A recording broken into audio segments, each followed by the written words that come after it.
Hi, I'm Stephen Taarland, and this is Iain Farrell. Hello. We both work at Double 11. Iain was a Scottish uni grad from Glasgow Uni. Originally worked in games 20 years ago as a journalist. Since then, he went away, worked at some startups in tech, was really into gas sensing technology for a while, but joined Double 11 just over a year ago now. He's a project manager and previously in different roles as a company director. And basically just came in to join Double 11 to look across all our projects and help us as producers make things a lot better. Yeah, thanks very much, Stephen. And this is Stephen Taarland. I have the pleasure of being his colleague now for a year. He's a producer at Double 11 working on Minecraft Dungeons. He's been in the industry for 6 years, is a Scottish uni graduate like me from Abertay, which, you know, we can't have everything, but at least it's Scotland, and is the founder and co-organizer of the Rainbow Game Jam and an annual Queer Inclusive Game Jam. So Stephen's all over the industry and games, and I will say we are very lucky to have him. Thank you. So what we thought we'd do tonight is talk to you a little bit about the studio and about who we are and kind of where we come from. And then we'll talk about the massive dumpster fire that has been 2020 and more excitingly, Minecraft Dungeons. So Double 11 are based in 2 locations. We're founded initially in Teesside in Boho 1 in Middlesbrough. And this year we also opened a Malaysian studio in Kuala Lumpur. And we started the company, Lee, who I think is lurking actually on the chat today, started the company kind of to be different on purpose. We wanted to start a different type of studio that had a better work-life balance, that approached projects and things in a slightly different way.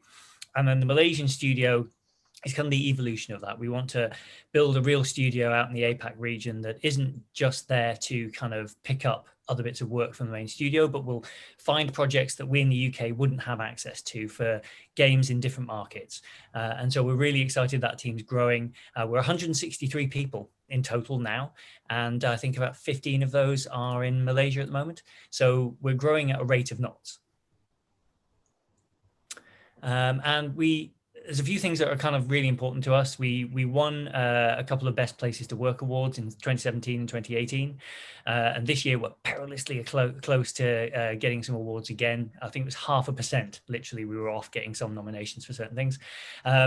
But we wanted the place to be a different place to work. And so we try and offer some really nice perks to people and additional benefits. One of the nice things as well, because of our size, because we're in that sort of small to medium size, so we're still of a size where we can really do personal things for the organization. So we did some things like we gave parents an extra day off on the day that their kids went back to school this year, because it's been a mental year. And similarly, we give them birthdays. And the idea is that you get that day off and it's for you, rather than a day that you would just, you know, an extra day's holiday that would end up getting added on to holiday that you already take and wouldn't necessarily be for you. So we think quite carefully about the things that we do there. We avoid crunch wherever possible. That's not always possible, especially at the end of projects. You know, Lee said to me recently, which I loved, games don't get finished, they escape. And I think that's a wonderful way of thinking about what we do for a living. So we avoid crunch as much as possible, and we pay overtime because we think that's a really important thing to do if someone's giving up their time to do extra work for us. We ship a lot of stuff on multiple platforms, which is related to the story that we're going to be talking through in terms of dungeons tonight, because shipping games on multiple platforms at once is hard, and there's not that many people who do it. And so we're very proud of that work that we do, and we think we've got a great team of people who help make that possible. Dungeons, for example, is the first time that Microsoft have shipped a game on 4 platforms at once. That's a huge achievement, and Stephen and the team did a tremendous job there. So what we thought we'd talk about is what we thought 2020 would be like, but then also what 2020 was actually like, because it was a little bit different. So 2020 we went into with a plan. Like, we knew that this year was going to be a really big year for us. We were preparing to ship, you know, some of the biggest games we'd ever shipped. Dungeons was on that list. And so really the focus was on 2 things: supporting that team to kind of do that work, but then also what kind of consistency and process and things can we introduce that are lightweight, but help that team really focus on the game that they're making. And me as program manager coming in, that was kind of a new thing for us to do. Historically, we're a technical studio, so you would come to us if you had a game that ran really well on a powerful system, but you wanted it to run on a lower end one, and we would unleash our army of wizards on that, and they would make that happen for you. But the projects that we were starting to work on were getting larger, more complex. We were starting to get asked to add more to them as well. So we're getting to do more of that creative side. And so now that we were introducing producers, introducing a bit of program and a bit of rigor across the projects, we also wanted to see what projects could learn from one another. So the plan was ship what we've been planning to ship. So that was starting with Dungeons, which was scheduled, I think, for April initially. We also I wanted to think a bit about business continuity and hiring. Like, we knew we were going to grow. We knew we were going to get a lot of extra people into the business. How are we going to bring them on board? How are we going to support their learning and development? We wanted to get our reporting better. It's not sexy cool, but it's important so that everyone knows what's going on, and so that people don't have to actually wander around half the building to find out what's happening. And really what we wanted to do there was get like some live dashboards up on the wall, and we had this vision of sort of like a mission control where we'd have big screens all over the place that would show you what was happening kind of on projects, and .coms and stuff do this really well. And we wanted to also like go to things like GDC and go to E3 and go to some events and actually go and like meet more people, try and encourage people to come and join us and get excited by what we were doing. But basically our focus was around like getting some process better and seeing inside our projects a bit better. Which so jumping off nicely. Yeah. Yeah. So jumping off from that quite nicely, going into 2020 for Minecraft Dungeons, we had some very ambitious plans going into this year. We had PC beta planned for March. We were shipping in April.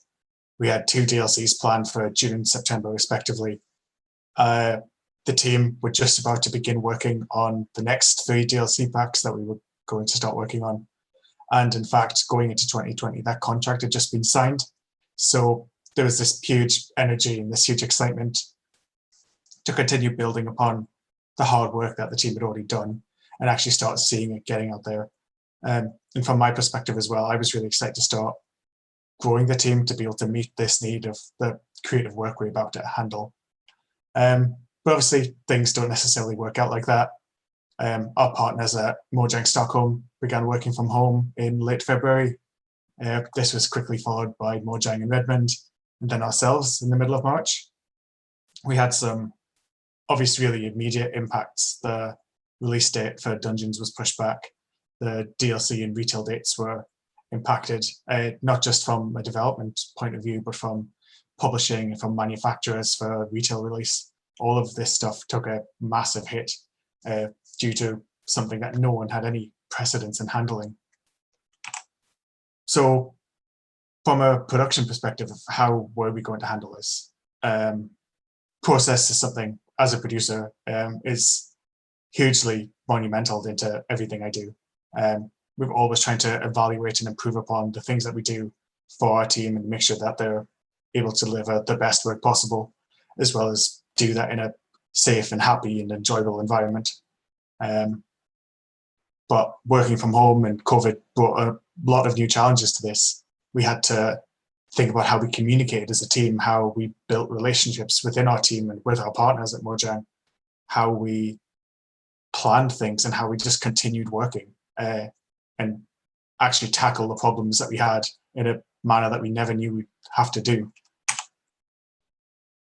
As a team, we work with Scrum, so we do 2-week iterations of our current work, especially on the more content-driven side. We have a shared sprint review with Mojang, which is, for us, been really important in being able to, one, establish a really firm relationship with them, but also allow our team to learn a lot from the Mojang team. At the end of the day, they know their IP, they know the lore behind the game, they know the world building of this universe that they have. So having both teams collaborate and feedback on the work that we're working on together has been huge in being able to do that and being able to align the visions of teams on both sides of Europe. And that's been really exciting to see take place. Shortly after the release of Dungeons in May, we organised an internal post-mortem of the project so that we could identify issues within the team and within the project and see where we could improve things.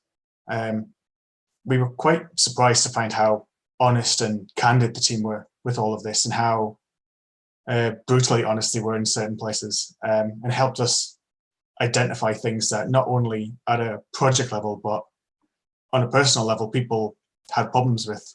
And we were able to start actioning those and start building ways to improve upon this and make sure that, considering this is a project that we're still continuing to work upon, that we do address these and start improving the whole process for this project and how we work with it. Alongside this, we've also done this process across several projects within the studio, and we found that even potentially to a contract level, we've had problems with projects that we've taken some huge learnings from, and been able to ensure that going forward as a business, we're able to ensure that we don't make the same mistakes again, and that we have a better foundation for how we kick off projects, how we deliver projects to clients, how we communicate with our partners if we do intend on working on collaborative projects like Minecraft Dungeons in the future. Communication is obviously one of the biggest hurdles we have as humans, ultimately. Never mind the fact that we work in a business which is heavily reliant on communication within teams. And obviously working from home completely changes that entire dynamic. We had to really look at how, as a team, we actually communicate with each other, not in a physical space. Obviously, we use Microsoft Teams just as a business. And that's been fine. I mean, I have my personal preferences towards other software, but Teams has been a great place to be able to enable us to continue having open dialogues with the team. The things that we have had to learn around this is that when we are having conversations with our team, we need to ensure that things are super clear in terms of how we talk to each other and how we document what we're talking about. Following up calls with clear action points, making explicit notes and making sure that they're documented so that people don't lose information if they're not able to make a call. Ensuring that everyone in the team is able to voice their opinion or contribute to the conversation. And as producers or as leads, it's been really important to take ownership of that and to be able to go give everyone the opportunity to be able to contribute to the conversation.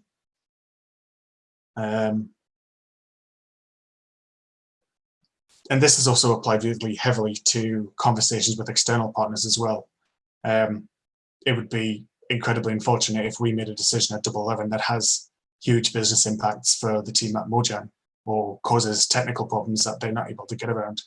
So it's important that we continue having this open dialogue with our partners, and we're able to ensure that all stakeholders regarding the project are aware of anything that takes place. The other side of this is also ensuring that within teams that we're building trust.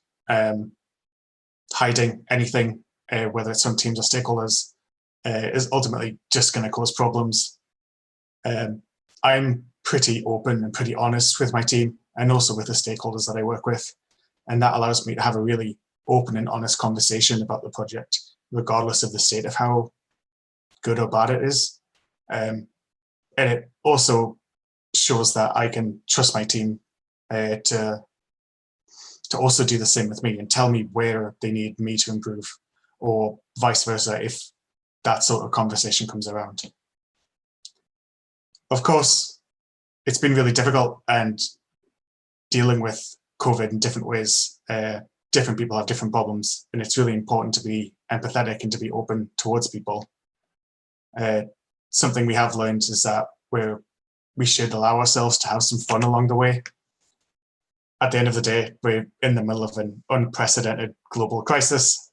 If a meeting overruns by 5 minutes because the team have decided to make memes out of each other because of the team view in Teams, then so be it. We found that sometimes maybe team members might be living alone, and that 15-minute daily stand-up might be the only opportunity they have to talk to other people. So if that meeting runs over by 10 minutes, then so what? Like, it's really important that we are still being human, still being empathetic towards people's personal situations.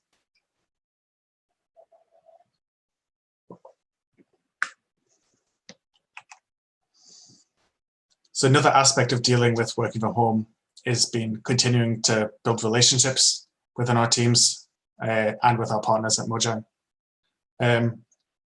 Relationships are ultimately fundamental to delivering a successful project, especially one of the scale of Dungeons. When we could travel for work, it was super easy to just go jump on a plane, go see Mojang, hash out some details in a contract or a milestone, hop back on a plane and be sorted. But obviously that's not been possible for the last 8 months. Since then, we found that building relationships within the team required a lot more work. Communication obviously is hugely vital to this. When onboarding new team members, we ensure that we bring them into meetings, they get to meet the whole team, we give them this onboarding document to introduce them to the project, ensure that they know the high level of information within the project and the processes they need to learn, and make sure that we give them all of the opportunities in the world that they can actually succeed, and also build relationships with the people around them so that they know that we're all here to support them ultimately. Yeah, and related to that, actually, we onboarded not just people into projects, we've also been onboarding people around the business. So we've grown, in particular, a lot of support around the kind of operations functions of the business. So early on, we brought on a recruiter and we brought on a training development manager, so a sort of L&D type person to help us to kind of help our teams identify what they need to learn and where they need to improve. And having, we invested in those roles specifically to kind of support this team as it grows. But they're a different type of person to onboard to the types of people that we've normally onboarded. And actually, hilariously enough, they joined us just under a fortnight before we went into lockdown. So as far as they were concerned, they joined this company, had laptops thrown at them, and then went and worked from home for 6-7 months. And that's been a really big learn, because like Stephen was saying about learning to work with people remotely, now that we've kind of found our footing with this, I think as the rest of the world probably has, that makes us better for the future, because it means that we can be more flexible and more versatile, and we can work from more places, and we can work in the way that our projects and partners need. We're always going to work with people internationally. And I think this year, the outcome, that's just going to increase. People are going to look to work from other places. We're going to end up working with people abroad in a way that we might have been reluctant or sort of wary of before, but we're better at it now. We also onboarded interns and student placements through this as well, which we were, again, initially quite wary of, because we wanted to make sure that if they came on board, they had a really good experience. Historically, when people come to us from universities, they have a good year in industry, and then often they come back and end up working for us. So we really wanted to make sure that that continued, because we don't want someone to have a bad experience and say either tumble out of the industry or just selfishly lose the opportunity to work with someone really great that then we've got a really good in with when it comes to working. So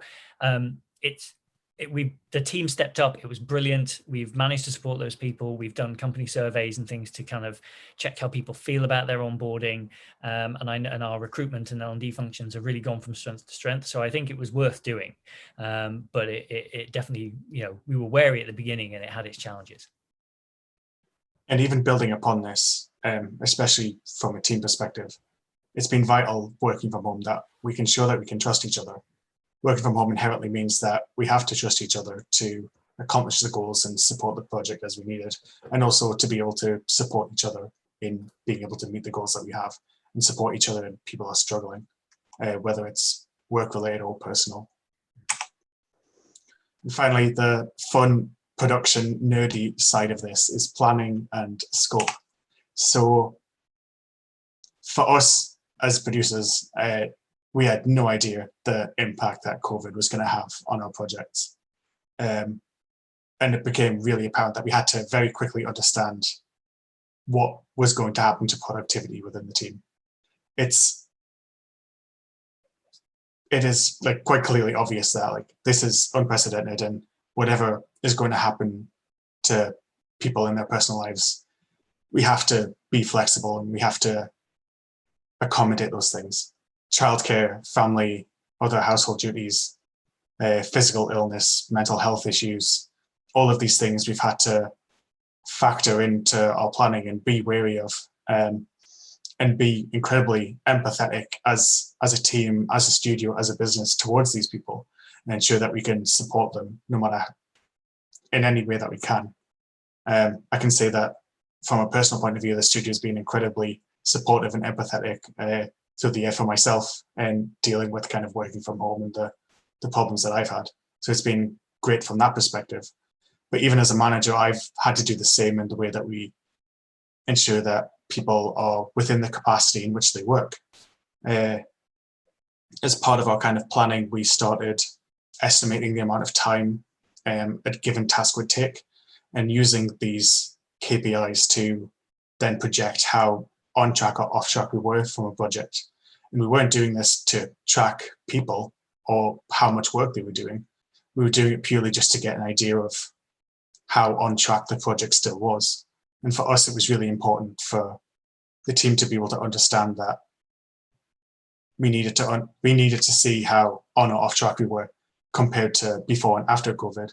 And we found that, to be honest, a lot of people really enjoyed working from home, and they found that their productivity is on par, if not better, depending on the individual.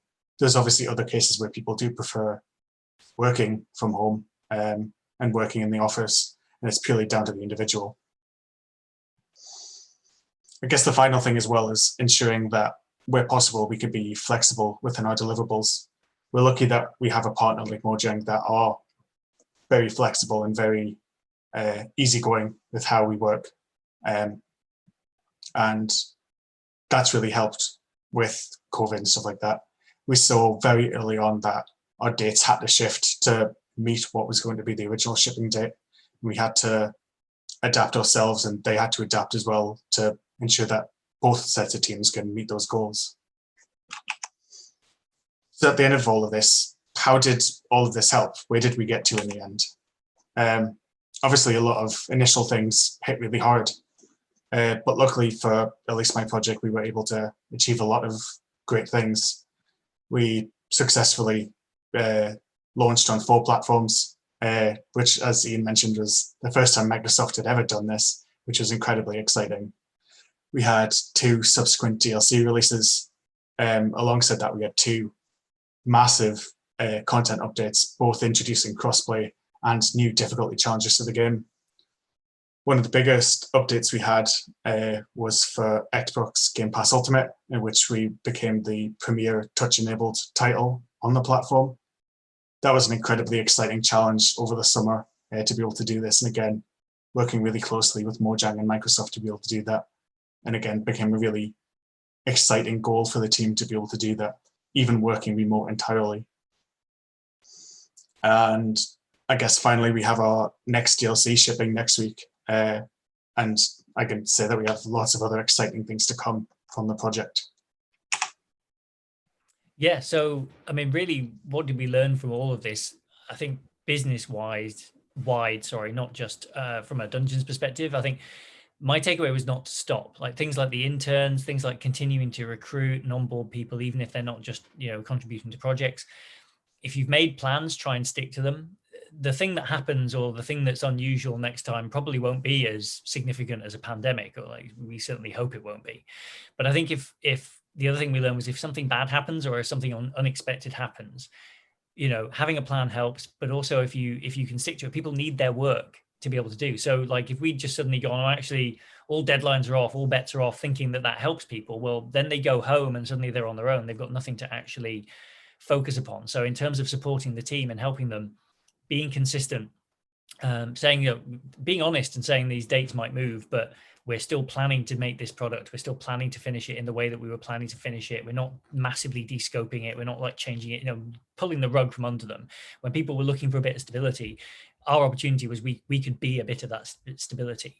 I think the other thing that we picked up on, Steve and I were talking about this earlier today, like early in the year, I made comments that like we might need to be thinking about this lasting until like September and October. And I remember being in a production meeting in one of our meeting rooms called the poker room. We're all around this table, and like people looking at me going, I don't think so. We'll be back in 6 weeks. It'll be fine. And, you know, even me being a bit of a doomsayer, I was still out by probably, you know, 3 to 6 months, depending. So having a bit of business continuity in there is something that it's not glamorous, it's not exciting, and you could definitely create busy work out of it. But if you break down your kind of key thing, like what will we do if we lose access to the building? What will we do if we lose access to servers? What will we do if so-and-so is away, or someone's plane doesn't land? Or, you know, I met someone once from the Red Arrows. They do this planning thing every day after a briefing. They spend 10 minutes talking about something that might happen, right? And they don't do that to be ready for that particular eventuality. They do it so that when something unexpected does happen, they don't fly into each other. So over that time, like Stephen's talking about, like building relationships, you develop an understanding of how your friends and colleagues are going to behave in different types of situations because you talk about it in different ways.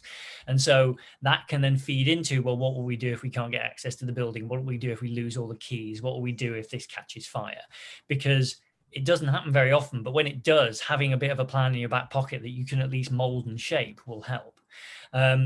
Talking is also key, talking to your colleagues around the business. We've spent a lot of time as well, I probably more than Stephen have, but talking to other studios as well, finding out what other people are up to, sharing ideas, just being there for support, because we are fortunate that we are in an industry where people do compete, but that we're not like very directly competing with one another. Like broadly speaking, everyone's in gaming because they want to make great games and they want everyone's game to be successful. So we can talk to other studios, provided we don't talk about certain things, and we can share ideas and things like that. And the last thing I'll say, which again is a very, very cool and exciting topic on processes, is try and make sure that your processes are flexible, you know, not location specific, so that you don't have to design everything for a pandemic, but you can design these things so that they can be flexible and movable, and then you can use them in other places. So choosing tools that are easy to use and accessible everywhere, meaning that you might not get to use the fanciest, coolest app like a Notion type thing, but actually if you've got Confluence, that's accessible everywhere and you know it works on everything, things like that. So those are the kind of the big takeaways for us, communication and kind of continuity planning, really. So with that, I think we'd probably say thank you very much for listening to us talk about this. I think we've had an exciting year. It was an exciting thing to put this together, actually, and go, oh God, we did all that stuff, especially Stephen's team. They've been very, very busy putting out all that content. And the other thing we'd just like to say on the end, just in case anyone's interested, we are hiring. So if you like the sound of what we do and think that you would be great here and that we're missing out, then let us know and come to double11.com/careers. Thanks very much. Thank you so much, everyone.